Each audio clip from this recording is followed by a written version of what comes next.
Thank you for joining the Business Council for Sustainable Energy's COP26 Raise the Ambition interview series. I'm Lisa Jacobson, President of the Business Council for Sustainable Energy. In this series, we talk one-on-one with top executives on the front lines of climate action. I'm pleased to welcome my guest today, Patti Poppe, the Chief Executive Officer of San Francisco-based PG&E Corporation. Welcome, Patti. It's great to see you. Thank you, Lisa. Great to be with you. Well, to get us started, just wanted to ask, with COP26 starting next week, why is it so important to have strong climate ambition?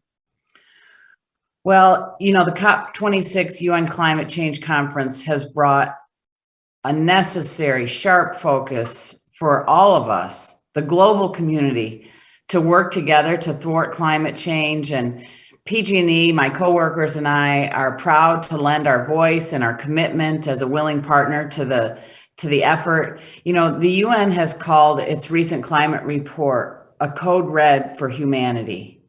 And today, we are experiencing firsthand here in California the effects of climate change. And as far as we are concerned, we cannot move fast enough to thwart the effects of climate change.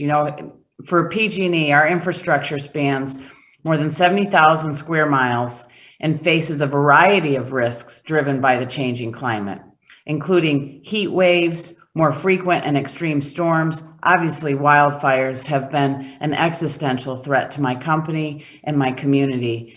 Drought, subsidence, rising sea levels, all of these effects are being felt right here in California. So as we continue to experience this increased, specifically wildfire risk and longer wildfire seasons, it was interesting for me to learn, moving here to California, that in 2012, 15% of our service area was considered high fire threat area.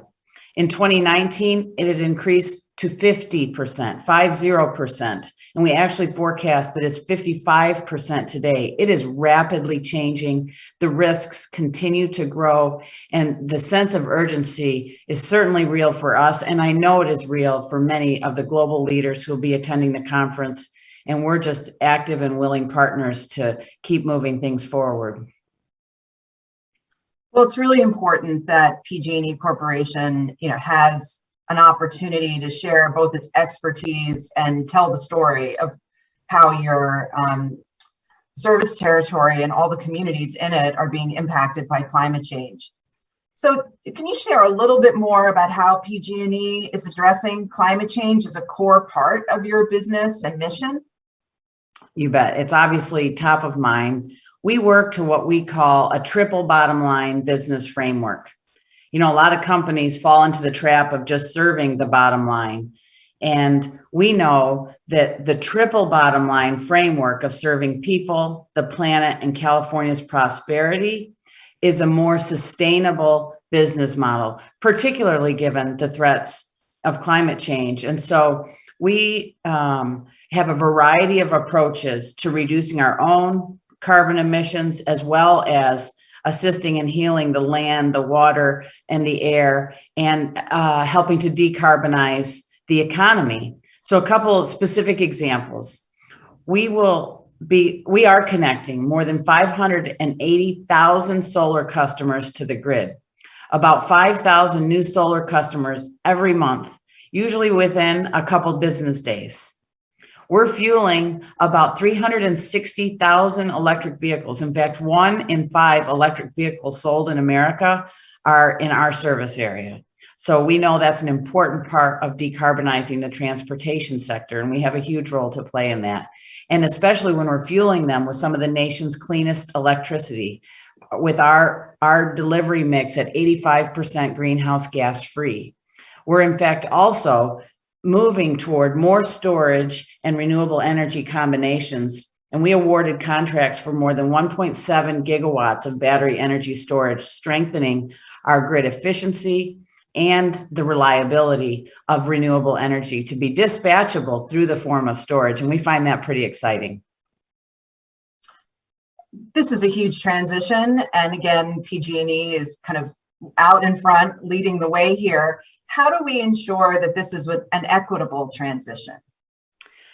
You know, Lisa, I do think that that's a really important role of our investor-owned utilities, at least in the United States, in our regulatory compact as it's designed.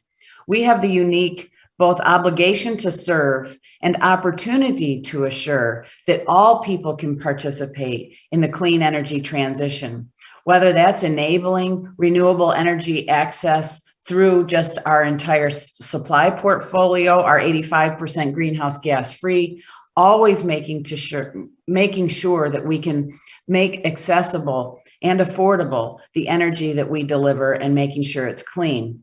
And one of the unique things that I see is this nexus for us between climate adaptation and thwarting the actual root cause of climate change. And so in that intersection, we see the need to protect customers from wildfire. So for us, that means, I like to say, maybe not wireless power, but definitely less wires, because wires and vegetation can be a real hazard in some of our very drought-ridden areas here in California. And so one of the neat things that we are working on is how to provide backup power resources when we do a public safety power shutoff at the transmission or high voltage distribution levels. How do we provide backup resources? And what if that backup resource was actually an electric vehicle powering the home and then being utilized as a resource to the grid? What if we made those vehicles available as a mobile power plant to our most vulnerable citizens, particularly medical baseline customers who live in high fire threat areas? I think that's a really interesting, equitable solution set that solves a variety of problems. And that's what we continue to think about. How do we find not just sort of fixing one problem at a time, but maximizing the impact of solutions by bringing clean, reliable, resilient energy resources to people so that they can both be safe and energized. Thank you for that. What is the role of collaboration and partnership in efforts like that, or more broadly, as we're trying to address both climate mitigation and climate resilience? Well, I think collaborations are going to be essential. We must make sure that we have an innovation intake mechanism here at PG&E where we can enable others to work with us. We want to be easy to work with in the delivery of new and innovative solutions. And that's where collaborations really make the pace of change accelerate. In fact, I have a saying that I use that no one can do everything, but everyone can do something. And we can be a key enabler to that. And so one of my favorite collaborations that we've got going right now is a partnership with PG&E and Tesla, where we've constructed one of the largest utility-owned battery energy storage systems in the world. It's located in an electric substation, a PG&E electric substation in Moss Landing in Monterey County, California.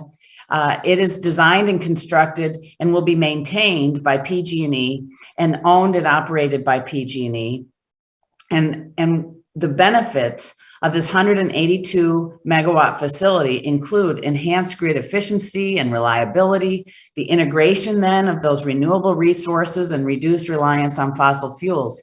It's kind of a neat story because it was the location of an old steam plant. And so the transmission infrastructure was there, and we could just replace that steam plant with a battery facility, clean energy that maps to renewable energy. It's a really exciting project. And as California transitions toward 100% clean energy by 2045, more projects like Moss Landing, which was a direct relationship or a direct outcome of the partnership that we have with Tesla, will come to the marketplace, come to our customers, enable us to serve our hometowns in new and innovative ways. That's a great example. And my final question to you, what is the role the U.S. government can play to better enabling the private sector to invest and meet its ambitious goals? Well, again, I think there is a role for everyone to play their part. And so at all levels of government, I think there's an important role in thwarting climate change and better serving our planet. As too many of our communities have experienced, climate change effects are obviously real. and personal to us here in California and at PG&E. And we know that we need to partner with our city, our county, our tribal leaders, and all within not just the California state boundaries, but more broadly than that. And that's why we're so pleased to see the Biden administration hard at work to advance policies that can put us on a path toward carbon neutrality by mid-century, and pushing other nations and frankly pushing ourselves here at home in the United States to play our leadership role. That over the hundreds of years of our nation, we have always played a leadership role, and we should do the same now. I do think we need durable policies that support cost-effective reduction of greenhouse gases, flexible strategies to foster innovation and technology development. We have an incredible R&D engine here in the United States, and deploying it to the challenge, continuing to deploy it to the challenge of climate change will make a big difference for the world. And I think the United States has an opportunity to do that, and our government can enable that to happen. So, I really would love to convey my support to everyone attending the conference, and my best wishes to the U.S. delegation. We here at PG&E are a ready and willing partner. Well, that's terrific. Thank you so much, Patti. It's been wonderful to spend some time with you today. And thank you for, again, PG&E's leadership, and on to a very successful COP. Thank you, Lisa.